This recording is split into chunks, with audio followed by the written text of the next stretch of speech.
सानाम को सगुन दाराम मेना नोआ आबो यूट्यूब चैनल रे सानाम को ठेन ले साड़ेत गे गोड़ जोहार सानाम दिसोम हड़ को गेले साड़ेत गे गोड़ जोहार तो तेहेन दो बोन कपाल मरा नोआ चैनल रे वीडियो को चेदा बांग हिजुक कना तो माने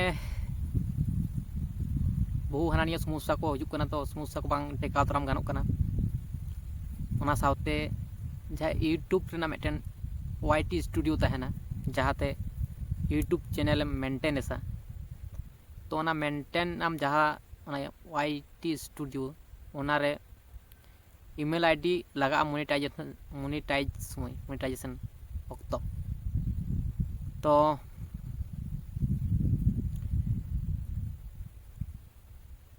जखन मोनेटाइजेशन होइलना नोआ चैनल उन समय ओकाटा ईमेल आईडी चोंग एम होय लेन थे नाñ हिड़िंग का ताबना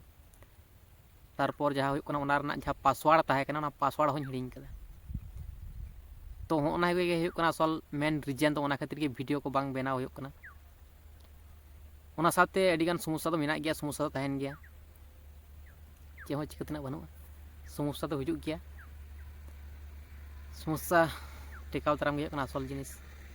तो ओना गे मेन रीजन दो मेन कारण दो हुई कना वाईटी स्टूडियो मेल आईडी जहाँ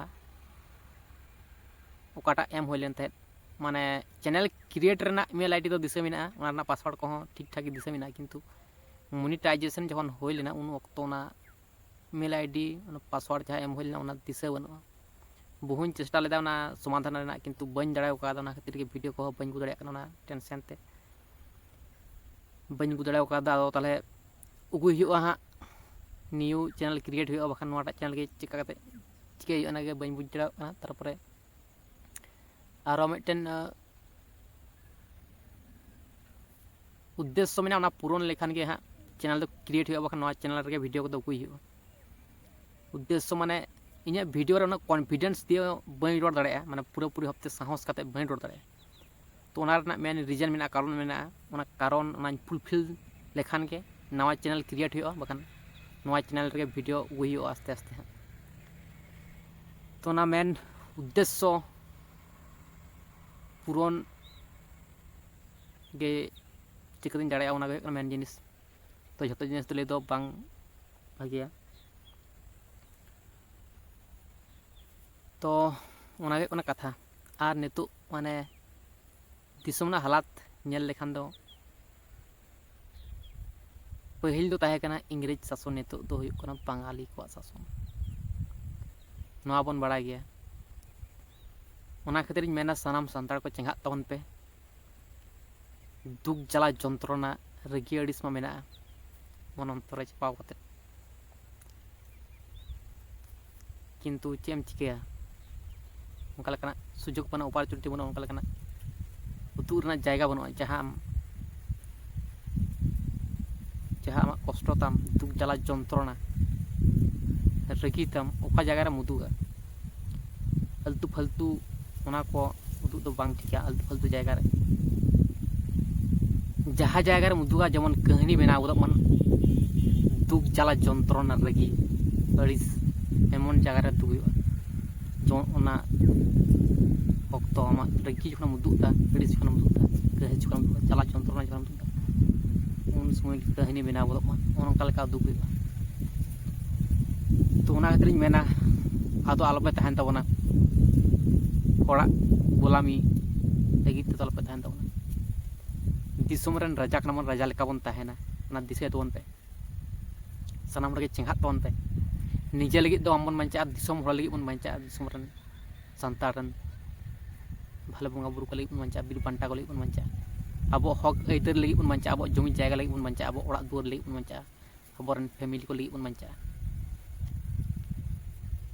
तो ओना को दिसे तबन पे अब तो शांति रे बनू बना सुख रे बनू बना तो हो बिकरी लेका कोका जुगी लेका मेना बना होड़ा गुलामी बन करावता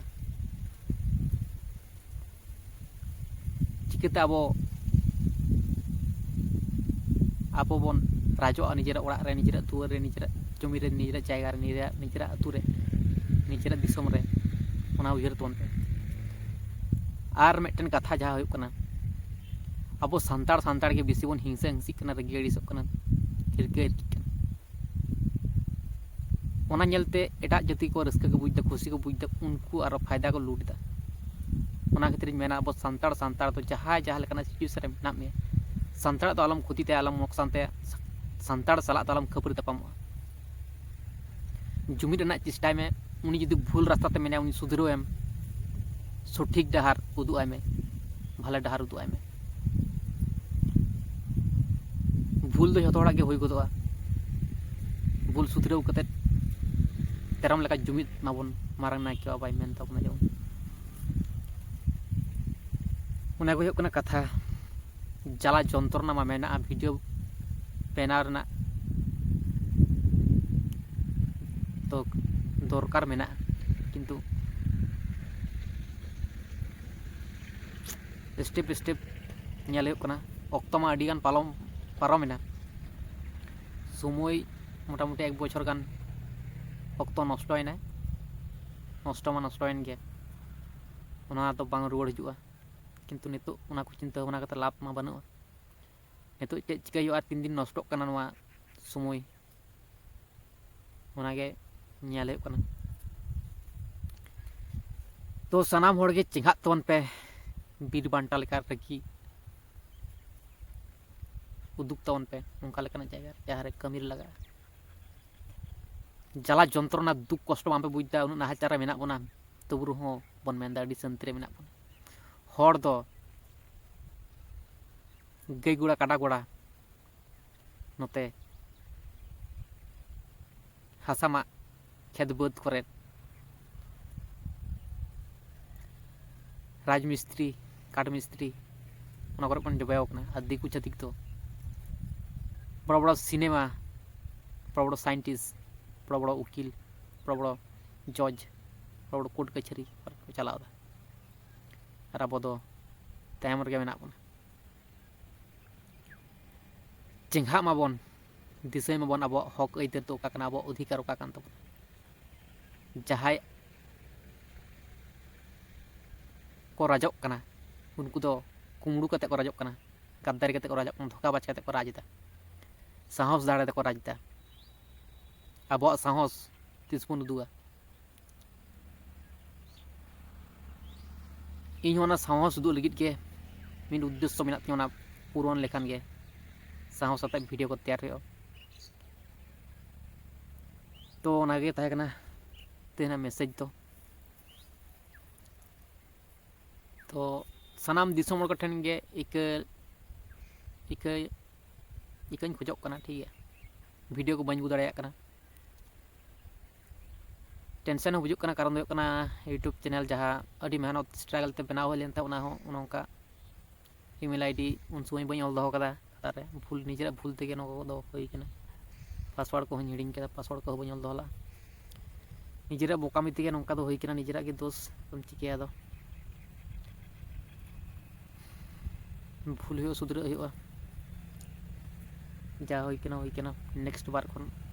उनका भूल बांग करा हो ओनागे चेष्टा हो कना तो ठीक गया ताले तेने वीडियो ने देबे ता रेस्टोरेंट जाबो चलो तला सलाम कटन ले साड़े ठीक